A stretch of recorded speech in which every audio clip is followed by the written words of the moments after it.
வணக்கம். தமிழ் ஃபுட் கார்னரில் இன்றைக்கி ராகி மாவை வச்சு ஒரு ஸ்வீட் கொழுக்கட்டை பண்ண போகிறோம். இந்த கொழுக்கட்டை நல்லா சாஃப்டாகவும் சாப்பிட்றதுக்கு ரொம்ப டேஸ்ட்டாகவும் இருக்கும். பண்ணுறது ரொம்ப ஈஸி தான். வாங்க இப்போ எப்படி பண்ணுறதுன்னு பார்க்கலாம். இது வரைக்கும் தமிழ் ஃபுட் கார்னர் சேனலை சப்ஸ்கிரைப் பண்ணாதவங்க சப்ஸ்கிரைப் பண்ணிக்கோங்க. ஸ்டவ்வில் ஒரு பேன் போட்டு ஹீட் பண்ணியிருக்கேன். இதில் இந்த கப்பில் ஒரு கப் ராகி மாவு சேர்த்துட்டு மிதமான தீயில வச்சு கருகிராமல் வாசனை வர வரையும் வறுத்துக்கலாம். இந்த மாதிரி ராகி மாவை வறுத்துட்டு கொழுக்கட்டை பண்ணும்போது அந்த கொழுக்கட்டை வந்து நல்லா சாஃப்டாகவும் ரொம்ப டேஸ்டாகவும் இருக்கும். இப்போ 3 நிமிஷமா ராகி மாவை வறுத்தாச்சு. வாசனை வந்துட்டு இருக்கு. இதை வேறொரு பாத்திரத்துக்கு மாற்றி வச்சிடலாம்.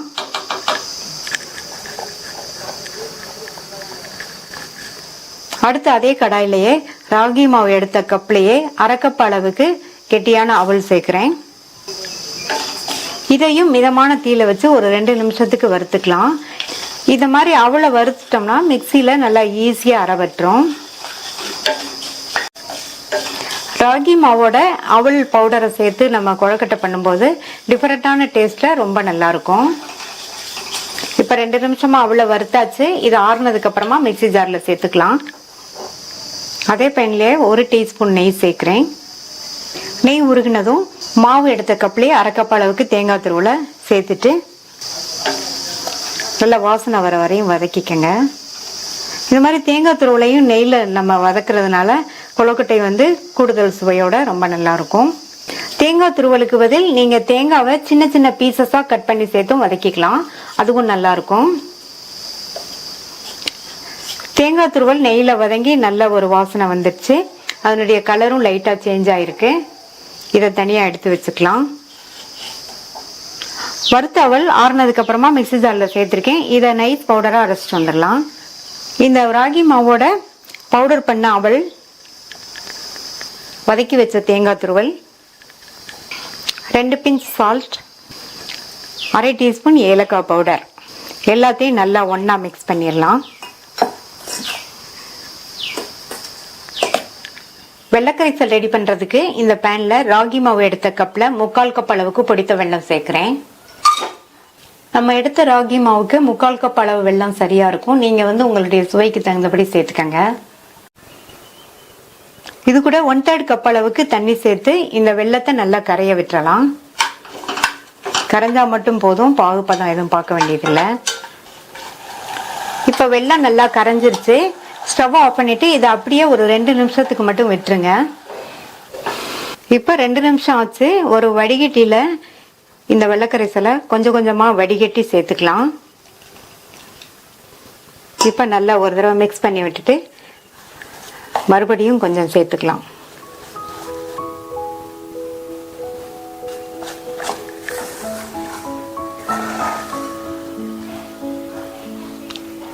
எல்லா வெள்ளக்கரைசலையும் சேர்த்தாச்சு.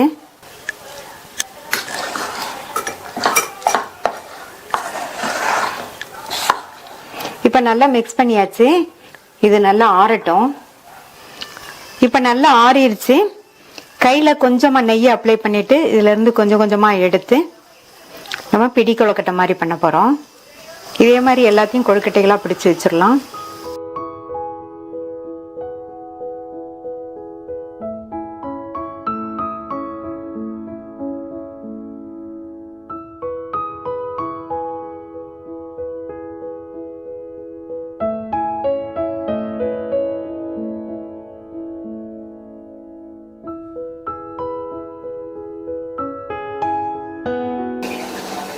இட்லி பாத்திரத்துல தண்ணி விட்டு நல்லா கொதிச்சிட்டு இருக்கு. இட்லி பாத்திரத்துல வச்சுட்டு மூடி வச்சு ஸ்டவ்வை மீடியம் ஃப்ளேம்ல வச்சிருங்க. கொழுக்கட்டை வெந்து வர்றதுக்கு 12ல இருந்து 15 நிமிஷம் ஆகும். 15 நிமிஷம் ஆச்சு. கொழுக்கட்டை வெந்துருச்சான்னு பார்க்கலாம். ஒரு டூத் பிக் வச்சு இந்த மாதிரி குத்தி பார்த்தோம்னா கொஞ்சம் கூட ஒட்டாம வரும். இப்ப நம்மளுடைய கொழுக்கட்டை வெந்துருச்சு. இதை எடுத்து வெளியில வச்சிடலாம். இப்ப நல்லா ஆறிடுச்சு. பிளேட்டுக்கு மாத்திடலாம். டேஸ்டான சாஃப்டான ராகி பிடி கொழுக்கட்டை ரெடி ஆயிடுச்சு.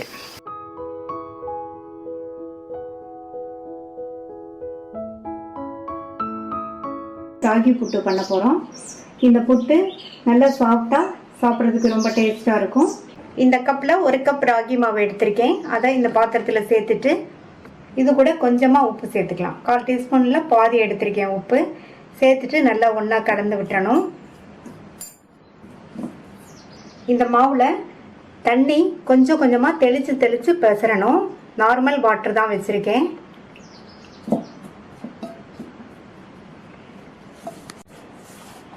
தண்ணியை ஊற்றிடக்கூடாது. இந்த புட்டுக்கு மாவு பிசறும் போது கொஞ்சம் கொஞ்சமாக சேர்த்து இந்த மாதிரி தெளித்து தெளித்து தான் பிசறணும். கொஞ்சம் கொஞ்சமாக தெளித்து தெளித்து இந்த மாதிரி பிசறிக்கங்க. இன்னும் கொஞ்சம் தண்ணி தெளிச்சுக்கலாம்.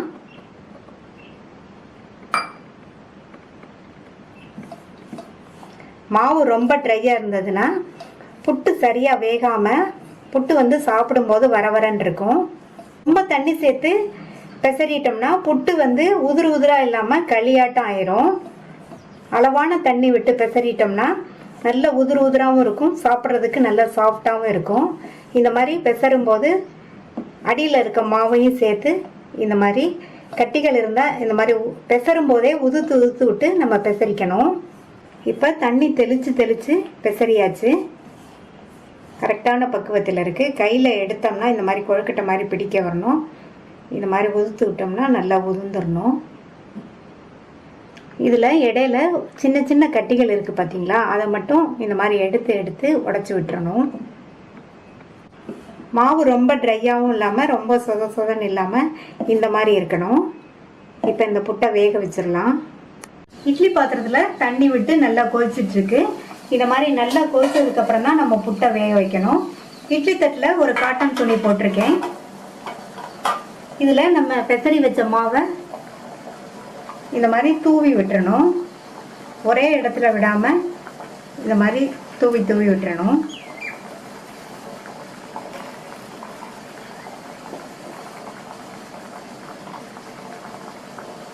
இந்த மாதிரி பரவலாக போட்டோம்னா எல்லா பக்கமும் புட்டு நல்லா வெந்து வரும்.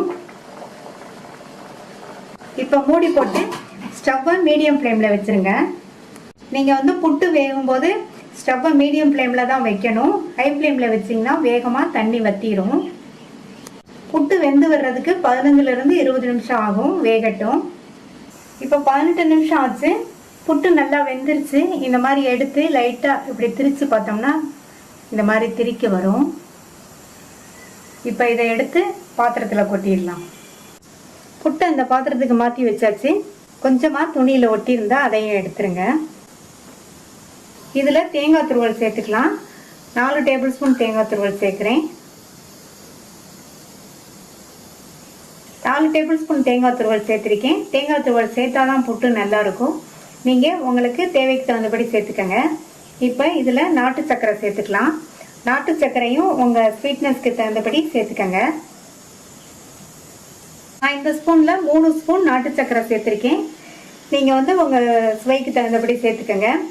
நான் இன்றைக்கி நாட்டு சர்க்கரை சேர்த்துருக்கேன். இதுக்கு பதில் நீங்கள் நல்ல பொடித்த வெல்லம் அல்லது நல்ல பொடித்த கருப்பட்டி, வெள்ளை சர்க்கரை எது வேணாலும் உங்கள் சுவைக்கு தகுந்தபடி நீங்கள் சேர்த்துக்கலாம். அடுத்து 2 டேபிள் ஸ்பூன் வேர்க்கடலையை வறுத்து 1-2 உடச்சி வச்சுருக்கேன். அதை சேர்த்துக்கலாம். இந்த மாதிரி வேர்க்கடலை சேர்க்குறது இந்த புட்டு சாப்பிடும்போது ரொம்ப சுவையாக இருக்கும். இது ஆப்ஷனல் தான். நீங்கள் விருப்பப்பட்டால் சேர்த்துக்கங்க, இல்லைன்னா ஸ்கிப் பண்ணிடலாம். இப்போ எல்லாத்தையும் நல்லா ஒன்றா மிக்ஸ் பண்ணி விட்டுறலாம்.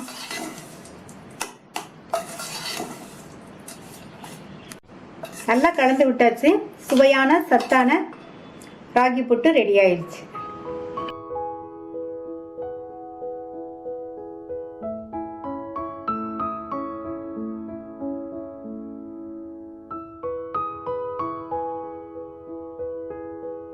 ராகி மாவை வச்சு கார கொழுக்கட்டை பண்ண போறோம். இந்த கப்ல 1 கப் ராகி மாவை இந்த பேன்ல சேர்த்துட்டு மிதமான தீயில வச்சு இந்த மாவை 3-4 நிமிஷத்துக்கு வறுத்துக்கங்க.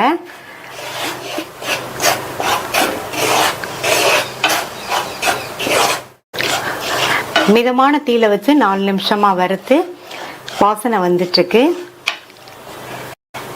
இப்ப இதை வேற ஒரு பிளேட்ல கொட்டி ஆற விட்டுறலாம். இந்த பேன்ல 1 டேபிள் ஸ்பூன் தேங்காய் எண்ணெய் சேர்க்கிறேன். தேங்காய் எண்ணெய் சேர்த்து பண்ணுங்க. இந்த கொழுக்கட்டையோட சுவை ரொம்ப அருமையா இருக்கும். ஒருவேளை தேங்காய் எண்ணெய் வாசனை பிடிக்கலைன்னா நீங்கள் வந்து விருப்பப்பட்ட ஆயில் சேர்த்துக்கங்க. எண்ணெய் சூடாயிடுச்சு. அதில் அரை டீஸ்பூன் கடுகு பொரிய ஆரம்பித்ததும் அதில் 1 டீஸ்பூன் கடலைப்பருப்பும் 1 டீஸ்பூன் உளுந்தும் சேர்த்துக்கங்க.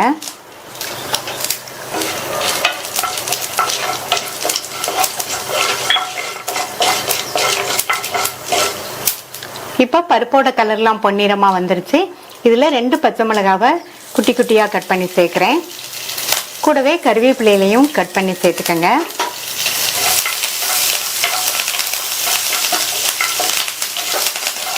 அடுத்து 1 டீஸ்பூன் பொடியாக கட் பண்ண இஞ்சி சேர்த்துக்கலாம்.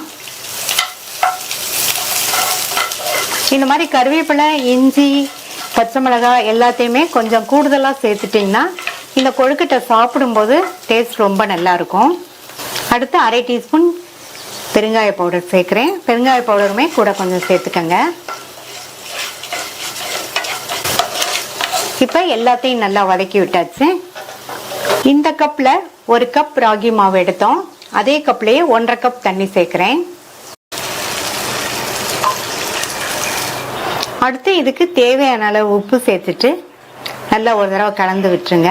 இந்த தண்ணி கொதிக்க ஆரம்பிக்கட்டும். இப்போ தண்ணி கொதிக்க ஆரம்பிச்சிருச்சு. இந்த ஸ்டேஜில் 4 இருந்து 5 டேபிள் ஸ்பூன் தேங்காய் துருவல் சேர்த்துக்கலாம். தேங்காய் துருவல் உங்களுடைய தேவைக்கு தகுந்தபடி சேர்த்துக்கங்க. தேங்காய் துருவல் சேர்த்தோம்னா இந்த கொழுக்கட்டை சாப்பிடும்போது டேஸ்ட் ரொம்ப சூப்பராக இருக்கும். நான் வந்து 4 டேபிள் ஸ்பூன் தேங்காய் துருவல் சேர்த்துருக்கேன். நல்லா ஒரு தடவை மிக்ஸ் பண்ணி விட்டுட்டு வறுத்து ஆற வச்ச ராகி மாவை கொஞ்சம் கொஞ்சமாக சேர்த்து கிண்டிகிட்டே இருக்கலாம். ராகி மாவை சேர்க்கும் போது ஸ்டவ்வை வந்து மிதமான தீயில வச்சுக்கோங்க.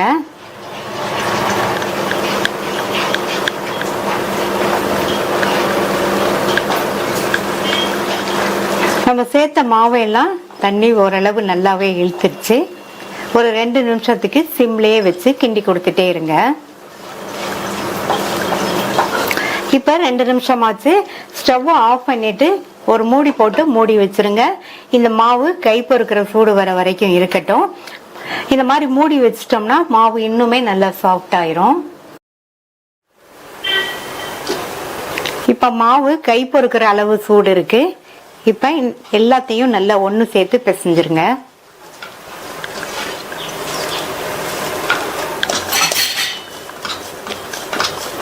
மாவு நல்லா சாஃப்டா இருக்கு. கொழுக்கட்டையும் நல்லா சாஃப்டா இருக்கும். இப்போ இதுல இருந்து கொஞ்சம் கொஞ்சமா மாவு எடுத்து பால் ஷேப்புக்கு உருட்டிக்கலாம்.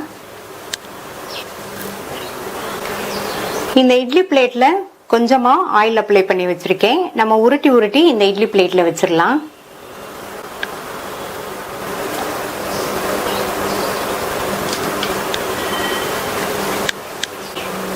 இதே மாதிரி எல்லாத்தையும் பால் ஷேப்புக்கு உருட்டி இட்லி பிளேட்ல வச்சிடலாம். எல்லாத்தையும் உருட்டியாச்சு. வேக வச்சிடலாம். இட்லி பாத்திரத்துல தண்ணி விட்டு நல்லா கொதிச்சிட்டு இருக்கு. நம்ம ரெடி பண்ணி வச்ச கொழுக்கட்டைகளை வச்சுட்டு மூடி வச்சிருங்க. ஸ்டவ்வை மீடியம் ஃப்ளேம்ல வச்சு இந்த கொழுக்கட்டை 6 இருந்து 7 நிமிஷம் வேகட்டும். இப்போ 7 நிமிஷம் ஆச்சு. கொழுக்கட்டை எல்லாம் நல்லா சாஃப்டா வெந்துருச்சு. இட்லி தட்டை வெளியில எடுத்து வச்சு நல்லா ஆற விட்டுறலாம். கொழுக்கட்டையெல்லாம் நல்லா ஆறிடுச்சு. இந்த பிளேட்டுக்கு மாற்றி வச்சிடலாம். டேஸ்டான சாஃப்டான ராகி கொழுக்கட்டை ரெடி ஆயிடுச்சு.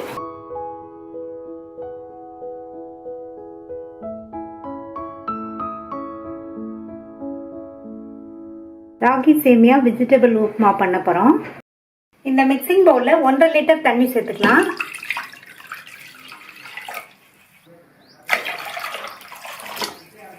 இதுல 1 டீஸ்பூன் போல உப்பு சேர்த்துட்டு நல்லா கலந்து விட்டுட்டு 1 பாக்கெட் ராகி சேமியா, இது வந்து 180 கிராம் இருக்கும், அது சேர்த்துடலாம். இந்த சேமியா தண்ணியில 2 நிமிஷம் மட்டும் ஊறிட்டு இருக்கட்டும். அதுக்கு மேல ஊற விடக்கூடாது. இந்த சேமியால கட்டிகள் ஏதாவது இருந்தா உடைச்சு விட்டுருங்க. 2 நிமிஷம் ஆச்சு. இதுல உள்ள தண்ணிய வடிகட்டிடலாம். 2 நிமிஷத்துக்கு மேல ஊற விடாதீங்க, களியாட்டம் போயிடும். இதுல உள்ள தண்ணிய கம்ப்ளீட்டா வடிகட்டியாச்சு. அடுத்து இதை வேக வச்சிடலாம். சேமியாவை வேக வைக்கிறதுக்கு இட்லி தட்டில் எண்ணெய் தடவி கிரீஸ் பண்ணி வச்சிருக்கேன். ஒவ்வொரு குழியிலையும் இந்த சேமியாவை வச்சிடலாம்.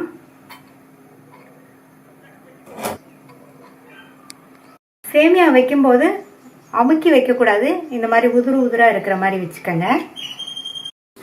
இட்லி பாத்திரத்தில் தண்ணி கொதிச்சுட்டு இருக்கு. சேமியாவை இதில் வச்சுட்டு ஸ்டவ்வை மீடியம் ஃப்ளேமில் வச்சு 5 நிமிஷம் வேக வச்சுக்கலாம். 5 நிமிஷம் ஆச்சு. சேமியா நல்லா வெந்துருச்சு. இதை எடுத்து ஒரு பிளேட்டில் மாற்றி வச்சிடலாம். சேமியாவை பிளேட்டுக்கு மாற்றியாச்சு. இது கொஞ்சம் ஆறட்டும். சேமியா கொஞ்சம் ஆறிடுச்சு. இதை நல்லா உதுத்து விட்டுடலாம்.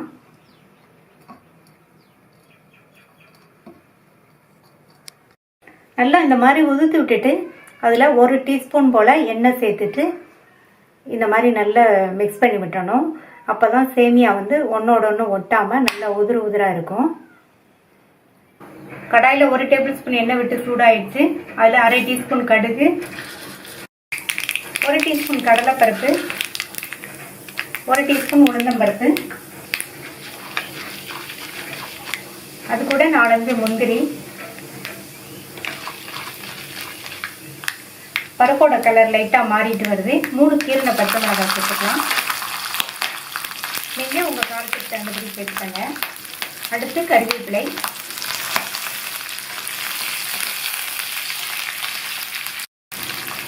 ஒரு மீடியம் சைஸ் வெங்காயம் பொடியாக கட் பண்ணது சேர்த்துட்டு இந்த வெங்காயம் லைட்டாக வதங்கணும். கண்ணாடி பதம் வர வரைக்கும் வதங்கணும். அடுத்து இது கூட 1/3 கப் அளவுக்கு நல்லா ஸ்லைஸ் பண்ண கேரட், இந்த மாதிரி மெல்லிசாக ஸ்லைஸ் பண்ணிக்கோங்க, நல்லா வதங்கிடும். அது கூட 1/3 கப் அளவுக்கு பச்சை பட்டாணி, இதை லைட்டாக வதக்கி விட்டுக்கலாம். பச்சை பட்டாணி ஃப்ரெஷ்ஷான பச்சை பட்டாணி சேர்த்துருக்கேன். இது கூட 2 பிஞ்ச் மஞ்சள் தூள்,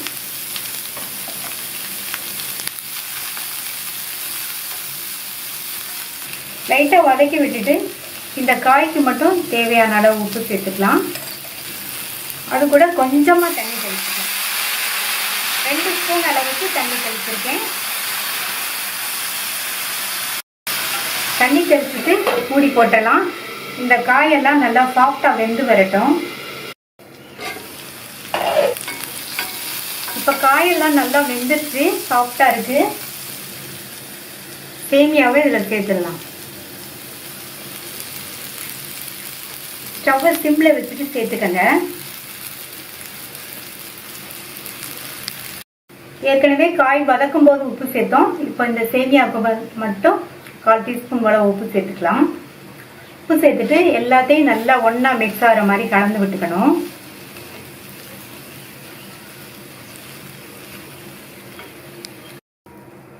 நல்லா கலந்து விட்டாச்சு.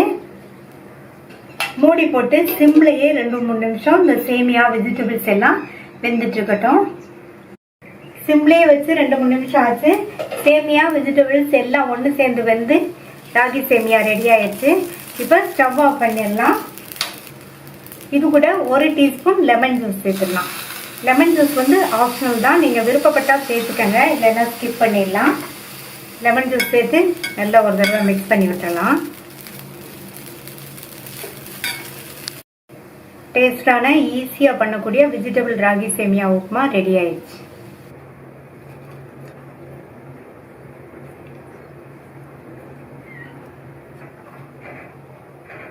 இந்த உப்புமாவை ட்ரை பண்ணி பார்த்துட்டு உங்கள் கமெண்ட்ஸை சொல்லுங்கள். தேங்க்யூ.